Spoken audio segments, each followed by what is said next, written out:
अस्सलामुअलैकुम। नजम सेठी शो के साथ मैं हूं सैयदा आयशा नाज। मेरे साथ हस्बे मामूल मौजूद है नजम सेठी साहब। अस्सलामुअलैकुम। एक नई सियासी बहस, एक नया सियासी मामला आज के शो में हम डिस्कस करने जा रहे हैं और चाहेंगे आपसे कि आप कोई इसका सोल्यूशन बताएं या दरमियानी रास्ता बताएं या ये बताएं कि होना क्या चाहिए इस सिचुएशन में जो हालात का तकाजा है। और वो जो बहस है वो छिड़ गई परवेज़ मुशर्रफ साहब की वजह से। परवेज़ मुशर्रफ साहब अलील हैं, एक पेचीदा बीमारी का शिकार हैं, ज़ेरे इलाज हैं। उनके हवाले से पिछले हफ्ते अफवाहें जैसे ही आई मीडिया पे तो ख्वाजा आसिफ ने एक ट्वीट किया जिसमें उनके लिए हमदर्दी का इजहार किया गया था। उसके बाद DGISPR ने कहा कि ये जो हमारी लीडरशिप है वो ये चाहती है, इंस्टीट्यूशन ये चाहता है कि वो मुल्क में वापस आएँ। नवाज शरीफ साहब की ट्वीट उसके बाद आती है और वो ये कहते हैं कि उन्हें परवेज़ मुशर्रफ साहब से कोई ज़ाती दुश्मनी या अन्नाद नहीं है और वो ये भी चाहते हैं कि उन्हें हुकूमत सहूलत फराहम करे अगर वो वापस आना चाहें और उनकी सेहत के लिए वो अल्लाह से दुआ गो हैं। ये ट्वीट जो है वो उनकी उस पिंड ट्वीट के नीचे है जिसमें वो कहते हैं वोट को इज्जत दो। अब इस ट्वीट के नीचे जो हार्ड लाइनर्स ऑफ PMLN हैं वो खुश नहीं हैं। इसको रीट्वीट मरियम नवाज शरीफ साहिबा ने भी किया, मरियम औरंगज़ेब साहिबा ने भी किया, ख्वाजा आसिफ साहब ने भी किया और दाद दी अपने कायद के इस बात को। लेकिन सोशल मीडिया सारिफीन का और कुछ जर्नलिस्ट, कुछ सहाफ़ी हैं और कुछ और शख्सियात भी हैं, वो ये कहती हैं कि परवेज़ मुशर्रफ साहब को माफ़ करने का इख्तियार शरीफ ख़ानदान के पास नहीं है। रियासत ने उनके खिलाफ मुकदमा किया, रियासत के हवाले से वो जराइम के मुर्तकिब हुए।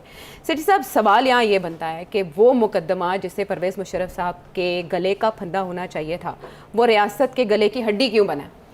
ये मेरा ख्याल है हड्डी जो है अब वो पिघल गई है और वो हड्डी जो है वो निकल गई है। अच्छा, कौन निकल गया? ये मुस्लिम लीग नून निकल गई है? ये सारों ने मिलके, अच्छा, फौज ने और पीपल्स पार्टी ने और PTI ने और नून लीग ने, सब ने मिलके फ़र्क कर दिया। पाकिस्तान तहरीक इंसाफ तो इस पे तो अब आते हैं, बात करते हैं कि किस क्या रोल रहा है। जी जी। ये चारों पार्टीज़ का क्या मौक़िफ़ रहा है जब वो पावर में थे, जब उनके पास पावर था तो उन्होंने क्या किया और ऑपोजिशन में क्या कहते रहे। तो फिर आपको पता लगेगा हकीकत क्या है और हकीकत परस्ती क्या होती है। तो मैं ये समझता हूँ it's a perfect case of हकीकत परस्ती कि जी एक हकीकत है, एक बड़ी पावरफुल हकीकत है और उसको डिनाई नहीं किया जा सकता। और मेरा ख्याल है वो सबसे बेहतर उसका जो आर्टिकुलेशन है या जो उसका बयानिया है वो यूसुफ रज़ा गिलानी साहब ने आज सेनेट के अंदर कहा है, वो ज़रा सुना दीजिए। एग्जैक्टली यूसुफ रज़ा गिलानी साहब क्या कह रहे हैं, जो कि वज़ीर आज़म पाकिस्तान भी रहे हैं, उनका क्या मौक़िफ़ है, पार्टी की राय क्या है, सुनिए। ऐसे कहीं और होंगे तो इसलिए जब वो बाहर चले गए आप रोक सके, जब आ जाएंगे आप रोक सकेंगे, तो इसलिए मतलब दिस अ फ्यूटाइल एक्सरसाइज। ये क्यों बेकार एक्सरसाइज है? अच्छा, आइए, उन्होंने ये कहा कि फ्यूटाइल एक्सरसाइज है। उनको इशारा उनका ये है, ये कह रहे हैं ना कि जब वो चले गए तो रोक सके, आ रहे हैं तो रोक सकते हैं, ये फ्यूटाइल एक्सरसाइज है। उनका ये कहना है कि यहाँ पाकिस्तान की सबसे पावरफुल हकीकत है इस्टेब्लिशमेंट और पाकिस्तान की अफवाज और उनकी लीडरशिप, और वो अपने लोगों को प्रोटेक्ट करते हैं और जो गलतियाँ भी होती हैं उनको वो प्रोटेक्ट करते हैं और वो नहीं चाहेंगे कि सिविलियंस किसी किस्म की ऐसी सज़ा दें उनको जिसके साथ और सिविल मिलिट्री रिलेशंस में कोई तजाद आए या कोई प्रॉब्लम्स हो। और गिलानी साहब और जरदारी साहब ने ये भुगता है और अब नवाज शरीफ साहब भी ये भुगत रहे हैं और इससे दरमियान में इमरान खान साहब ने ये भुगता है। और जब ये भुगतने से ये इनकार करते हैं या रेजिस्टेंस करते हैं तो उनका हशर होता है, वो तारीख आपको उनके सामने है कि वो होता क्या है इनके साथ। अब आइए आप कि मुशर्रफ साहब की हिस्ट्री क्या है और इन सब लोगों ने क्या क्या अपना किरदार अदा किया है। देखिए, मुशर्रफ साहब ने 2007 नवंबर को एक इमरजेंसी लगा दी जी। उसके बाद उन्होंने इमरजेंसी पावर्स इस्तेमाल करके आइन को अमेंड किया और एक प्रोविजनल कॉन्स्टिट्यूशन ऑर्डर निकाला।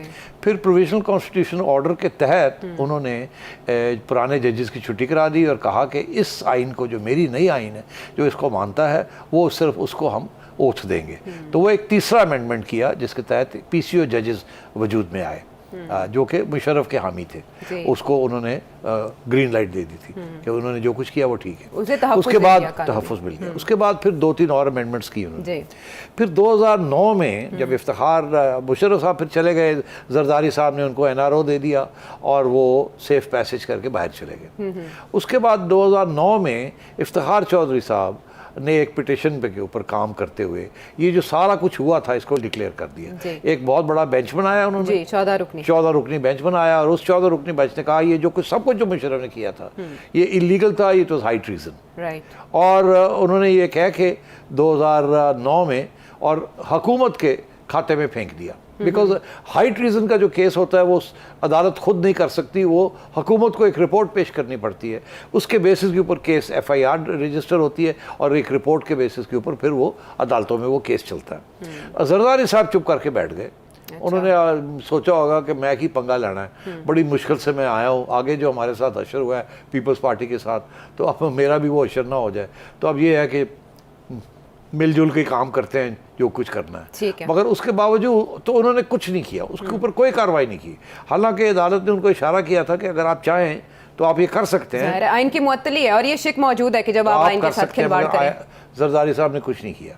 उसके बाद क्या हुआ कि 2013 के इलेक्शन आ गए, जरदारी साहब घर चले गए, ठीक है, और 2013 के इलेक्शन आ गए। अप्रैल 2013 में एक केयरटेकर गवर्नमेंट थी इस्लामाबाद में, उसके दौरान एक पिटिशन आ गई इफ्तिखार चौधरी साहब के पास, ठीक। वो पिटिशन किसने दायर की थी? वो नून की तरफ से आई थी। अच्छा, और वो पिटिशन आई थी कि जी मुशर्रफ साहब को ट्राई किया जाए ये सारी चीज़ों के ऊपर। उसके बाद क्या हुआ कि अदालत ने कहा कि भाई हम तो नहीं कर सकते, आप कोई ना कोई, ये तो हाई ट्रीजन जो है ये तो गवर्नमेंट करती है, तो अगर गवर्नमेंट चाहे तो वो हमें कहे तो फिर हम कर सकते हैं। तो फिर नवाज शरीफ साहब ने 2014 में गालबन जून के अंदर, मेरा ख्याल है वो 2013 में पार्लियामें में खड़े होके उन्होंने कहा कि हम रेडी हैं। जी, 2013 जैसे ही बरसर इक़्तिदार आए, उन्होंने आते सार फिर जब अदालत ने उनको कहा कि आप करो, तो फिर उन्होंने ये केस उन्होंने लॉन्च किया कि अच्छा जी करें आप। फिर ये केस एक स्पेशल कोर्ट बनाया गया और वो 6-7 साल वो आता गया जाता गया, उसके लोग तब्दील होते गए, बात आगे नहीं बढ़ी।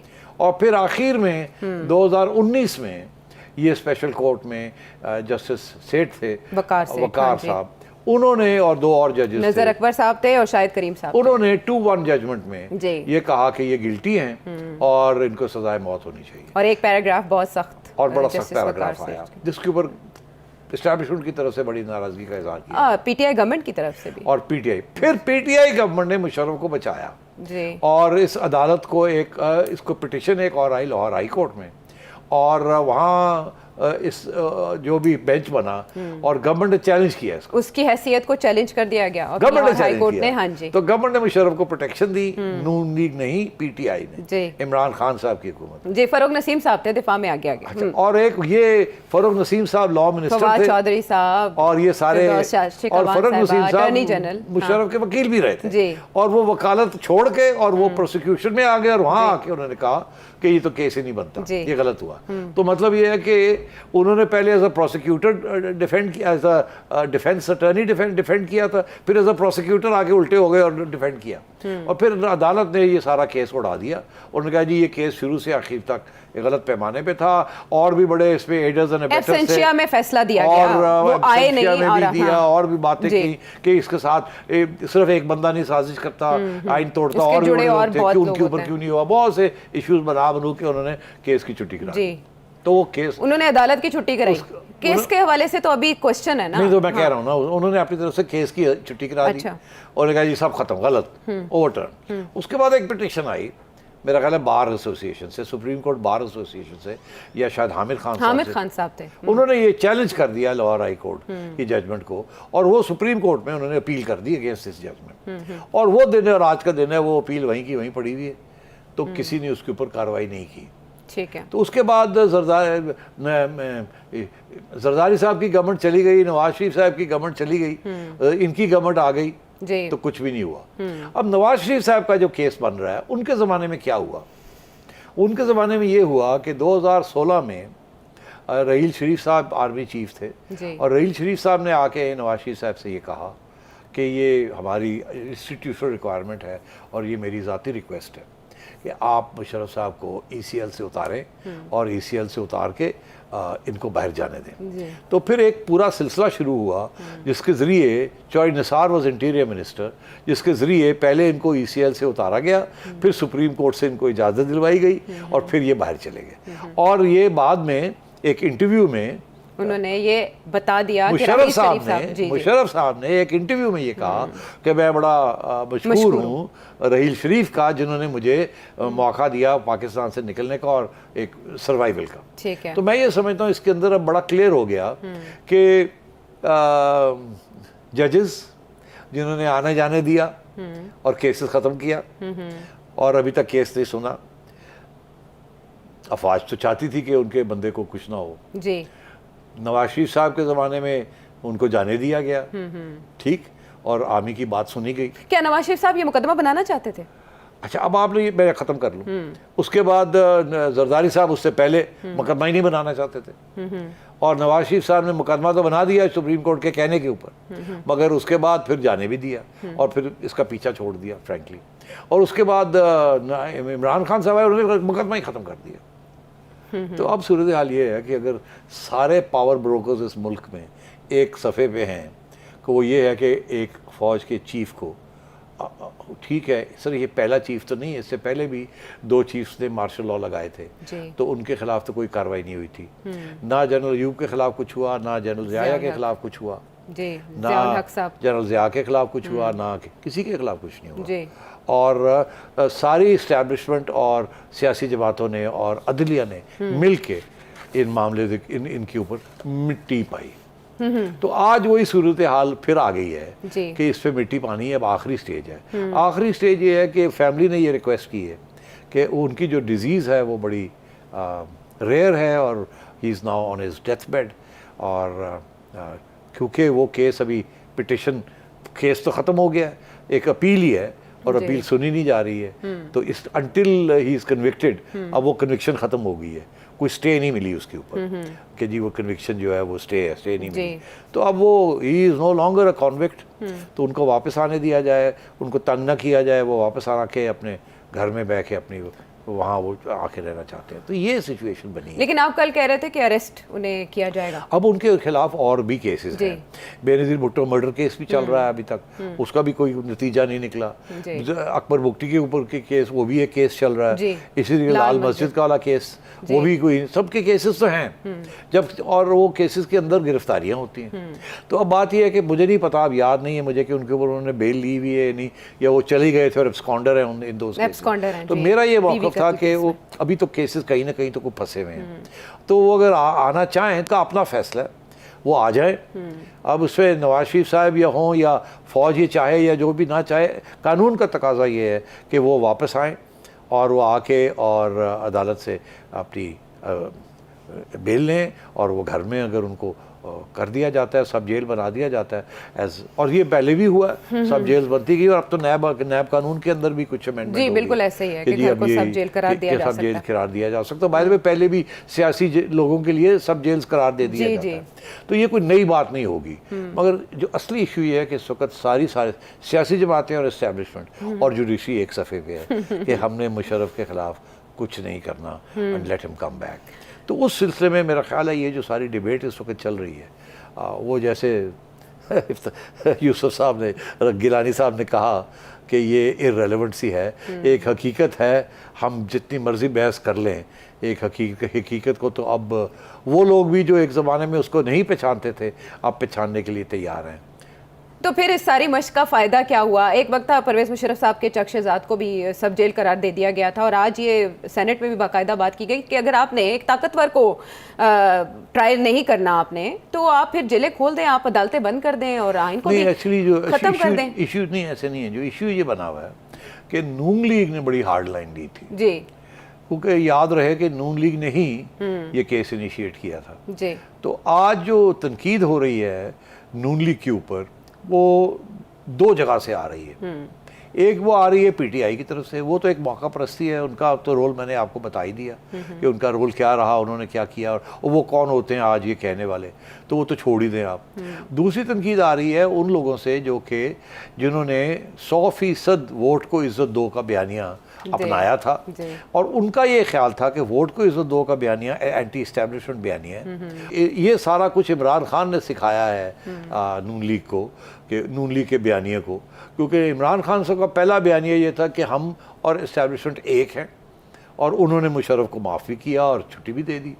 और जब वो उनको बाहर निकाला गया तो उन्होंने इल्ज़ाम लगा दिया कि ये हमारा साथ छोड़ गए और अब न्यूट्रल बन गए, और न्यूट्रल तो जानवर होते हैं, और उसके बाद इन्होंने एस्टैब्लिशमेंट को अटैक करना शुरू किया। अच्छा, ठीक है। तो अब वो हुआ ये है कि जैसे किसी को निकाला जाता है तो वो फिर एंटी एस्टैब्लिशमेंट पोजीशन ले लेते हैं। नवाज शरीफ साहब ने भी ली थी और अब नून लीग पीटीआई ने भी ले ली है। मगर दिलचस्प में फ़र्क क्या है, ये दोनों में एक ही रिस्पांस क्या है, वो ये है कि नवाज शरीफ साहब और उनके साथी भी सीख गए हैं कि असली हकीकत क्या है जी। और उधर जो पीटीआई वाले हैं उनको भी अब कुछ बात समझ आ रही है कि हकीकत क्या है। तो मैं समझता हूँ ये है इस मुल्क की तारीख, और मेरा ख्याल है ये जो डिबेट है ये इसकी सिर्फ एक अहमियत है। क्या वो अहमियत ये है आयशा कि डिबेट होनी चाहिए, डिटेरेंस होना चाहिए। ये जो कानून की बालादस्ती है, अगर ना भी कानून को आप फॉलो करें और इस किस्म के जिन्होंने कहना कंडियाँ मारो तो फिर भी कानून की बात होनी चाहिए और इंसाफ की बात होनी चाहिए और आइन की बात होनी चाहिए।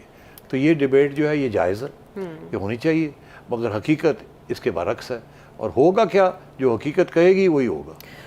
और उसमें यह आएगा कि बाकायदा फ़ौज को एक सियासी हकीकत के तौर पे तस्लीम किया जाए। इस बात पे बहुत तनकीद की जाती है कि ऐसा नहीं है, और फ़ौज ए पॉलिटिकल ख़ुद को कहती है, लेकिन ये जो इस तरह के मामलात हैं, कहा जा रहा था कि परवेज़ मुशर्रफ साहब का मुकदमा शायद तारीख की दुरुस्ती का सबब बने, लेकिन अभी तक ऐसा होता दिखाई नहीं दे रहा। और वो जमात जो कि इस बात की अलमबरदार थी कि वोट को इज्जत दो, अब वो अपने बयानिए से पीछे हटती दिखाई दे रही है, और वो इसकी बुनियाद इंसानी हमदर्दी को करार दे रही है। मामला है क्या, सेठी साहब ने खुल के बयान किया। ब्रेक के बाद वापस आएंगे तो और बहुत से सियासी इशूज़ जो इस मुल्क के महाज पे हैं।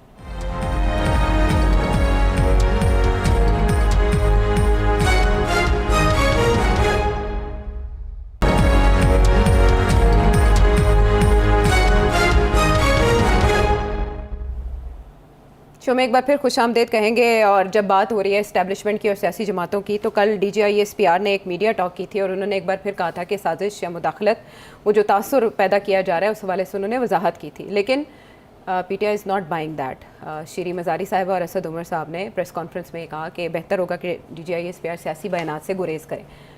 DGI-SPR फिर आ गए सामने एक बार फिर, उन्होंने कहा कि उन्होंने कोई सियासी बात नहीं की, कोई सियासी बयान नहीं दिया, इदारे की तरफ से वो बात करें, उसके तर्जुमान है, उसकी पोजीशन उन्होंने वाजे की। तो सेठी साहब जितनी बार वो वजाहत देंगे उतनी बार PTI उसको रद्द करेगी, तो इससे इम्प्रेशन क्या आएगा?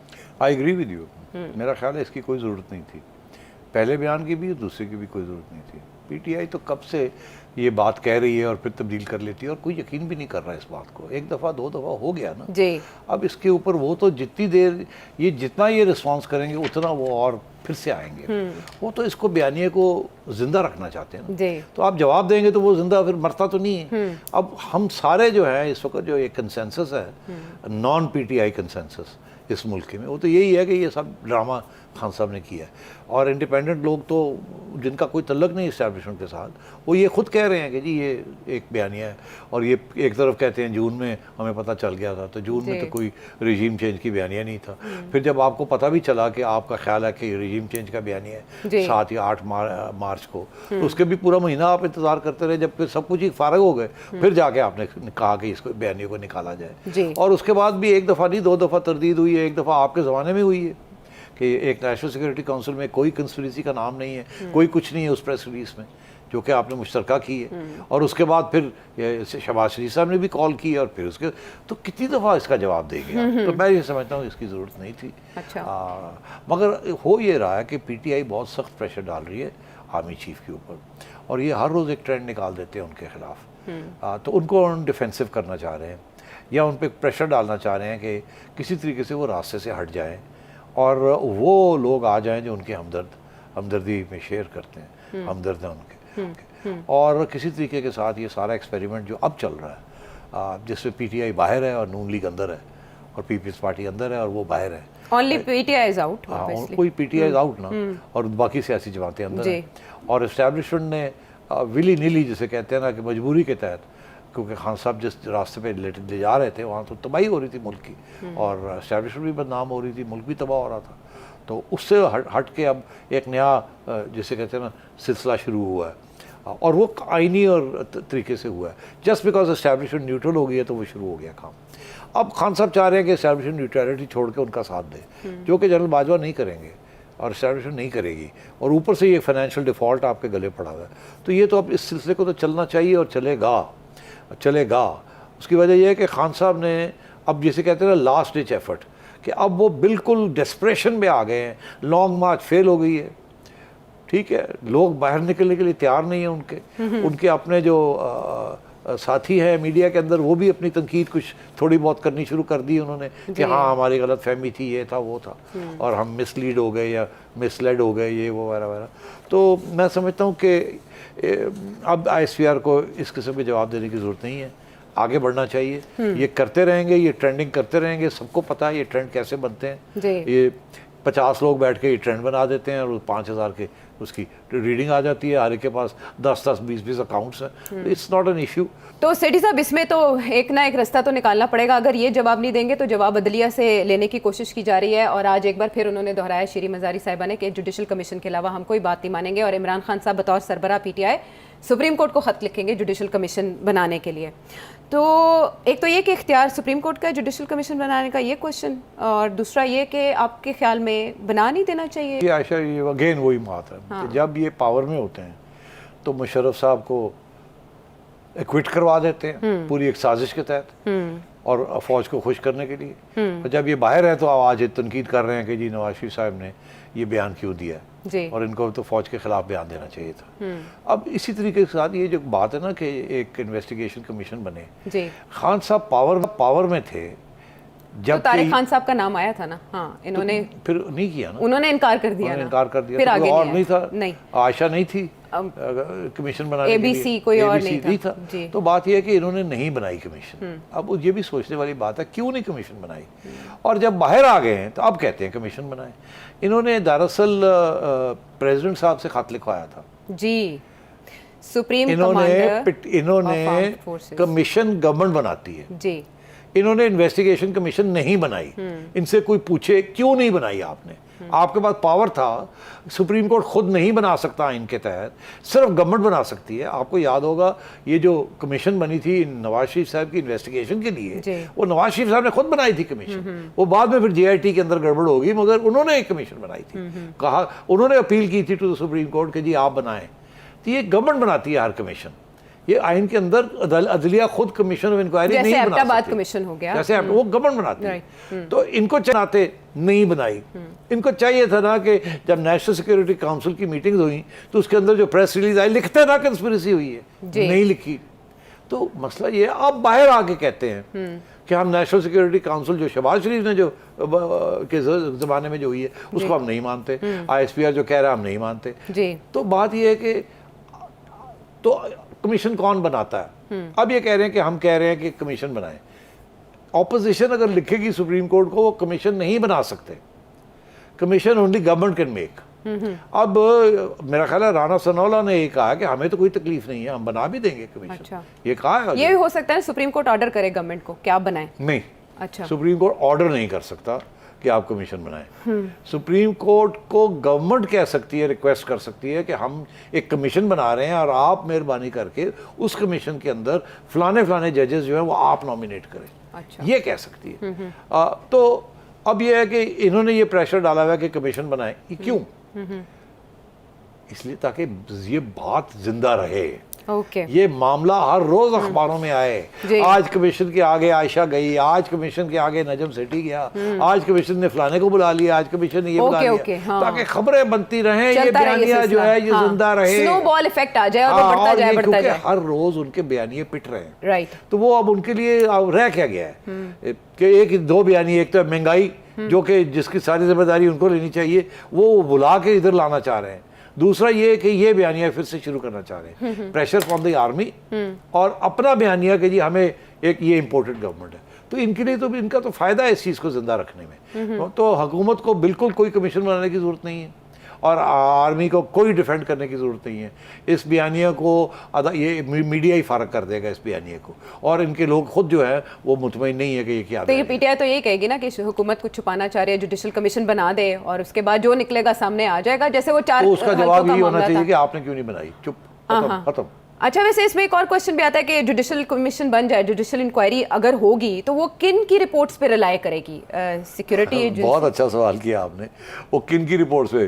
वो एक तो फॉरेन ऑफिस को बुलाएगी, अच्छा, वो ना गवर्नमेंट को बुलाएगी तो ना ही बुलाएगी इमरान खान साहब को, बल्कि वो बुलाएगी फॉरेन ऑफिस को, वो खत देखेगी और फिर सिक्योरिटी एजेंसियों को बुलाएगी, because at the end of the day वही बात होनी है। तो मैं समझता हूँ अगर बना देते हैं तो वो तो अभी वही इसी कंक्लूजन पे आएगी कि कोई साजिश नहीं थी। मगर सवाल ये है कि अगर आप ऐसी कमीशन बनाते हैं तो उसके साथ इनका बयानिया जो है वो जिंदा रहता है, जो कि इस वक्त बड़ा निहायत नेगेटिव बयानिया है। और अगर ये इकॉनमी की रेस्टोरेशन ना हुई और फिर प्रॉब्लम्स बन गए तो फिर सारे ही मुल्क ही जाएगा। तो इनको उसका फिक्र नहीं है, इनको तो सिर्फ अपना पड़ा हुआ है कि किसी तरीके के साथ हम वापस पावर में आ जाए, फिर देखा जाएगा। तो इसलिए मैं समझता हूँ कोई कमीशन की ज़रूरत नहीं है। ये बयानिया 2 दिन करेगा, 3 दिन करेगा, चुप। और फाइनली अगर ऐसी कमीशन बनती है और ये हर रोज़ बातें आती हैं तो फिर भी आपके तल्लुकात जो इस वक्त आप कोशिश कर रहे हैं कि वेस्टर्न कंट्रीज़ के साथ आपके तल्लुकात बहाल हों और FATF से आप उतरें और आपको इमदाद मिले, तो ये जब कमीशन बन जाएगी और हर रोज़ खबरें आएंगी इसी किस्म की, जिसके अंदर हर रोज़ अमेरिका का जिक्र आएगा, हर रोज़ ये आएगा वो आएगा, उसके साथ और भी आपके डिप्लोमेटिक रिलेशन ख़राब हो सकते हैं। ये सारी जो रिवाइवल, इकॉनमी की रिवाइवल की स्ट्रैटेजी है, धज्जियाँ उड़ जाएंगी उसकी। There is no need for sir commission. इस चीज़ को ख़त्म होना चाहिए। ओके, सियासी बयानिया में रास्ता तलाश करने की कोशिश कर रहे हैं। वापस आएंगे, मज़ीद बात करते हैं।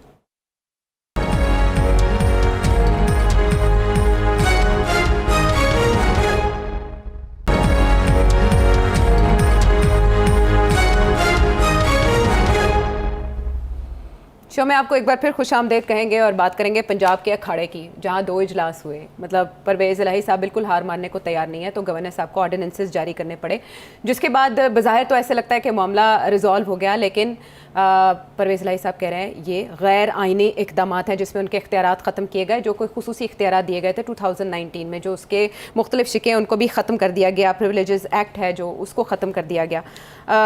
पंजाब कैबिनेट ने डिसीजन किया कि वजारत कानून के मातहत अब पंजाब असम्बली परफॉर्म करेगी। क्या मैटर अब रिजॉल्व हो गया? नहीं। कैसे? देखिए, जहाँ कोई कानूनी कार्रवाई होती है फिर उसके ऊपर अपील होती है। इस वक्त एक हद तक तो हो गया हल। अच्छा। वो ये कि एग्जीक्यूटिव अथॉरिटी इस्टेब्लिश हो गई। गवर्नर साहब ने अदालत ऑर्डिनेंसेस निकाल दिए, परवेज़ इलाही साहब के पावर्स ले लिए। पहले ऐसे ही पावर्स मिले थे जिसने दिए थे, उसने उस वक्त और कोई उसने इस गवर्नर ने वो पावर्स, लेकिन इसे कू कहा जा रहा है, दिस इज अ कू। नहीं, तो पहले भी कू हुआ था, इनको पावर देने का, तो पावर वापस लेने का भी तो कू है। ये सियासत के अंदर ये चीज़ें चलती हैं। इमरान खान ने कितने कू किए कि ऑर्डिनेंसेस के ऊपर करते गए, कानून साजी तो की नहीं।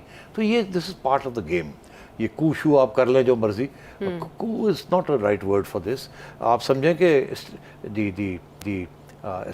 दी पॉलिटिकल पार्टी इन पावर, उसने अपना कानूनी हक एग्जीक्यूटिव अथॉरिटी इस्तेमाल की है कानून के मुताबिक। अब वो कानून के मुताबिक उनका ये कहना है कि उन्होंने की है, उसको चैलेंज करेंगे स्पीकर साहब। अच्छा। होगा क्या?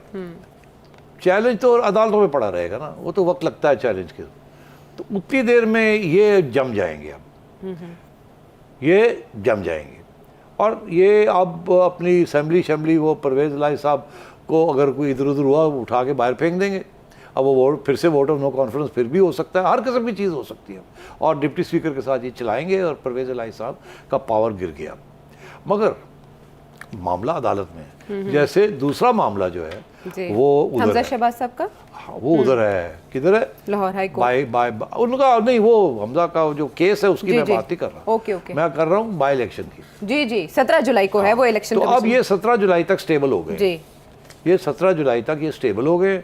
उस वक्त जाके पता चलेगा कि ये अगर तो पीटीआई को वोट पड़ गया तो फिर इंस्टेबिलिटी शुरू हो जाएगी यहाँ, और अगर पीटीआई को वोट ना पड़ा, इनको वोट पड़ गया, तो फिर परवेज़ इलाही साहब बिल्कुल फारग हो जाएंगे। इस महीने के अंदर परवेज़ इलाही साहब ने ये फैसला करना है कि कोई मुकमुका करके काम आगे बढ़ाना है या नहीं। और फिर तो इस मैं समझता हूँ कि अगले ये माह के अंटिल द बाई इलेक्शंस आप देखेंगे जोड़ तोड़ आड़ मार कुटाई लड़ाई झगड़े, बट अथॉरिटी जो होगी वो हमजा की हुकूमत की अथॉरिटी इस्टेब्लिश हो जाएगी। हुकूमत की अथॉरिटी इस्टेब्लिश हो जाएगी, लेकिन ये जितना गैर आइनी काम किया जा रहा है, गैर आइनी कौन कहता है? जो चले परवेज इलाही साहब कर रहे हैं, तो जो आइनी काम जो कानूनी काम होगा जी, तो ये जो भी चैलेंज होगा आइनी है कि नहीं आइनी। हाँ, तो ये जो भी हो रहा है, आपको क्या लगता है इसका जिम्मेदार कौन है इस सिचुएशन का पंजाब में? देखिए जिम्मेदार कौन है, अब जिम्मेदार तो अगर पहले दिन से ही आरिफ अलवी साहब जिस किस्म की रुकावटें कर रहे हैं वो ना करते तो फिर ये शायद यहाँ हम बात ही ना पहुँचती। मगर सूरत हाल ये सियासत है ना, अब सियासत के अंदर मेजॉरिटी जो जब वो डिस्क्वालीफाई हो गए तो पीटीआई की मेजॉरिटी ख़त्म हो गई, तो फिर तो कश्मकश होनी थी। अगर वो मेजॉरिटी ना ख़त्म होती तो पीटीआई की हुकूमत थी यहाँ चौधरी परवेज इलाही के साथ, ठीक है ना। मगर क्योंकि वो उन्होंने फ्लोर क्रॉसिंग कर दी, उसके बाद डिस्क्वालीफाई हो गए, अब बाई इलेक्शन होने हैं, इनकी मेजॉरिटी ख़त्म हो गई है, अब उन्होंने उनके ज़्यादा नंबर हैं इन द करंट असेंबली जी, तो दैट इज़ ये सब आईनी है, ये ऐसी कोई बात नहीं है कि गैर आईनी है। ठीक है, ये आईनी है। सवाल ये है कि जिसको जो चैलेंज आ रहा है वो भी आईनी है। तो अब ये अदालतें फैसला करेंगी कि आईनी क्या है और गैर आईनी क्या है, और ये तब तक उलझा रहेगा मामला। दोनों साइड्स कानून को फॉलो करने की कोशिश कर रही है। ठीक है।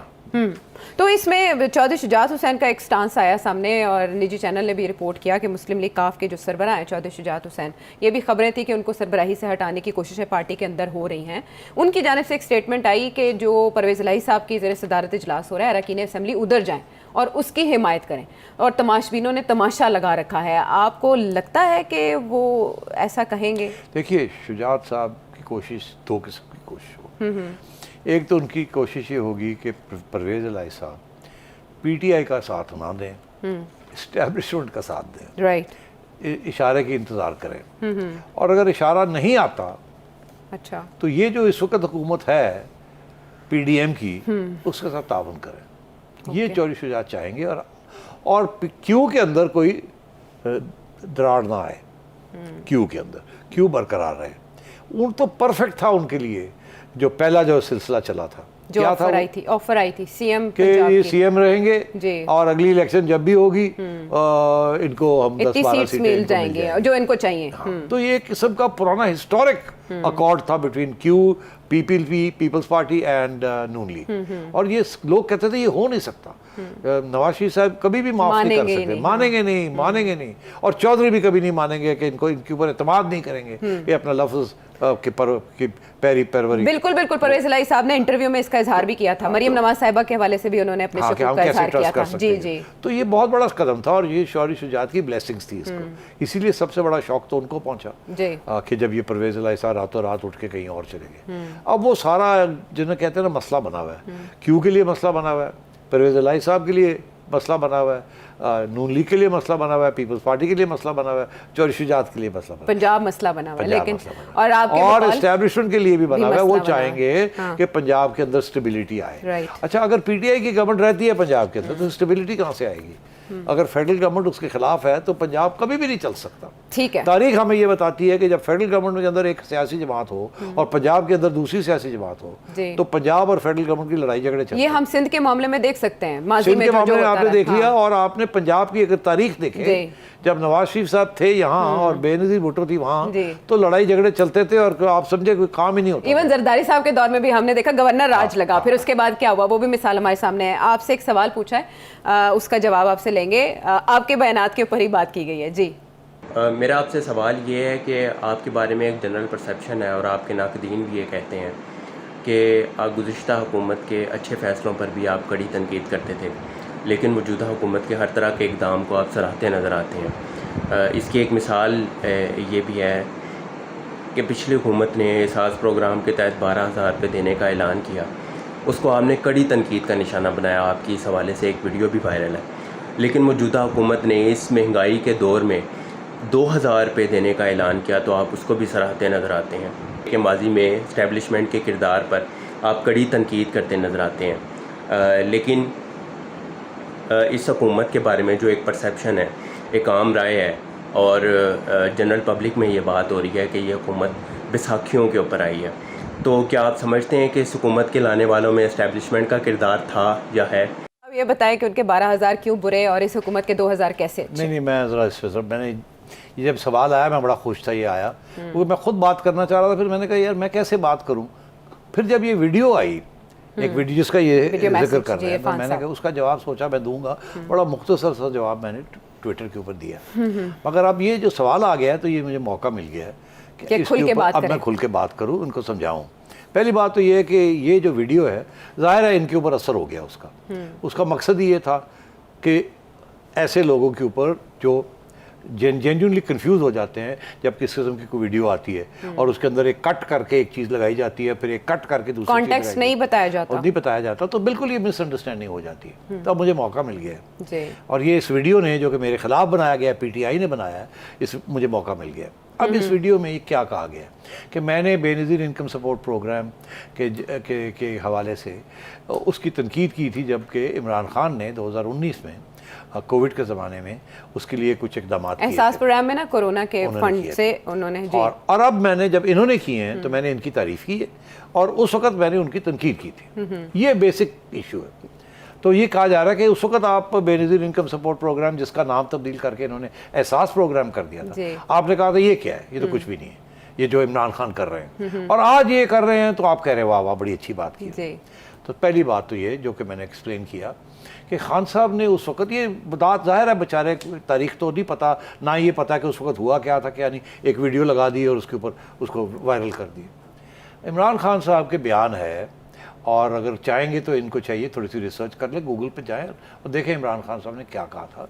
इमरान खान साहब ने कहा था कि हमने 1200 अरब रुपए कोविड रिलीफ के लिए, पॉवर्टी एलिविएशन के लिए, गरीबों के लिए हमने इकट्ठे किए हैं 1200 अरब रुपए। और पहाड़ की बात की और निकला चूहा। जब एक्चुअली मौका आया पैसे देने का तो उन्होंने 144 अरब रुपया सिर्फ, समझे 10% जो इन्होंने वादा किया था कि हम देंगे 1200 अरब, इन्होंने सिर्फ 144 बिलियन का इन्होंने बजट बनाया। और वो भी बजट बनाया 9 मिलियन फैमिलीज़ के लिए और 12,000 रुपये पर फैमिली, जिसकी वजह से उन्होंने 144 बिलियन का एक खाता बनाया जी। मैंने तनकीद की थी, मैंने कहा था आपने वादा किया था 1200, चले 1200 नहीं तो 5,000, 500 ही कर देते, कुछ करते तो सही। ये 140 अरब रुपए के साथ ये कैसे ये मसला हल होगा। और दूसरी बात ये कि ये कोई आपने नई बात तो की नहीं, ये तो पुराने बजट में ये लिखी हुई थी कि ये साल के दौरान 12 महीने में आप ये पैसे देंगे जी। हमने उस वक्त भी तनकीद की थी कि 12 महीने में तो और पैसे होने चाहिए थे। आपने एक ढेला नहीं बढ़ाया, ड्रामा किया, और वो जो 12 महीने का बजट आपने बनाया हुआ था 144 बिलियन का जी आयशा, वो आपने 3 महीने में का काम दे देंगे। क्या कोविड 3 महीने के लिए आया था? कोविड तो 2 साल चला यहाँ। लोगों की जो बेरोजगारी थी और जो तकलीफ हो रही थी और जो बिजनेस बंद रही और जो अनएम्प्लॉयमेंट बढ़ी, वो क्या 3 महीने के लिए थी?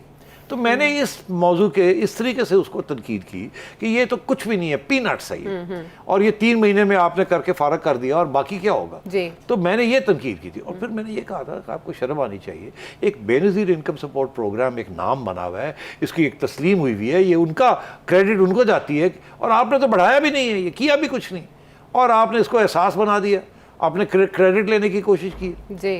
तो उसको उस पैमाने पर रख के आज जो कुछ हुआ है, आज ये हुआ है कि 14 मिलियन फैमिलीज को इन्होंने 24,000 रुपया दिया है, which means 364 billion, 144 billion and 364 billion, ठीक। 9 million families versus 14 million families. तो मैंने कहा अब जाके समझा, अब पता चला है कि कुछ देने को गरीबों के लिए कुछ पैसे जिनकी इनकम 40,000 से कम है, ये पैमाना भी रखा। तो मैंने ये एक्सप्लेन किया कि उस वक्त ये सूरत हाल थी और आपने कुछ नहीं किया जी। अब उसके वो सूरत हाल के बहुत कम सीरियस सिचुएशन है अभी, ओके, और आपने इससे इन्होंने 3 गुना बढ़ा दिया, ठीक है। तो इसलिए मैंने ये अप्रिशिएट। तो अभी लास्ट मिनट में एस्टेब्लिशमेंट का किरदार, माजी में एस्टेब्लिशमेंट का किरदार के बारे में क्या सवाल था इनका? माजी में आप इन्होंने ये कहा कि एस्टैब्लिशमेंट इस गवर्नमेंट को लाई जी। अब बात यह है कि आप अगर देखें तो एस्टैब्लिशमेंट तो चुप करके बैठी रही है। 5 महीने लगे हैं इनको कि ये एक वोट ऑफ नो कॉन्फिडेंस लेके आए हैं आपके खिलाफ। अगर एस्टैब्लिशमेंट ने इस गवर्नमेंट को निकालना होता तो वो एक झटके के साथ निकाल सकती थी। ये मैं कुछ 100 दफ़ा कह चुका हूँ। एक वोट ऑफ कॉन्फिडेंस और कहते किसी को कि ले आओ, और ये इनके जो लोग हैं, इनके साथी हैं, उनको कहते कि आप अलग हो जाओ। जैसे हमने सेनेट में भी देखा, जो हर जगह पे ये हुआ। फिर वोट ऑफ हमने कहा कि कॉन्फिडेंस अगर के वो मामले इनको में। निकालना चाहते तो उनके पास तो ये 5 महीने की क्या जरूरत थी? ये तो 5 महीने ये सारा सिलसिला चला, और आखिर में आके डामक ऐसे ऐसे ना डामक डोल था आखिरी दिन तक। आखिरी दिन तक। और खान साहब खुद समझते थे कि नहीं, ऐसी कोई बात नहीं है। तो बात ये है कि ये भी एक पूरी कंस्पिरेसी थ्योरी बनाई गई है, और ये वीडियोस जो हैं इसके जरिए वो असरअंदाज होती हैं ऐसे अच्छे लोगों को, जिनके जो जेन्युइनली समझना चाहते हैं और जो नौजवान हैं उनको मिसलीड किया जा रहा है। जी, तो ये है हकीकत। उसकी बुनियाद में बहुत सी बारीकियां हैं जिनको जाने बगैर आप नतीजा अखज़ नहीं कर सकते। प्रोग्राम के हवाले से आप फीडबैक दीजिएगा। अगले प्रोग्राम तक के लिए इजाज़त।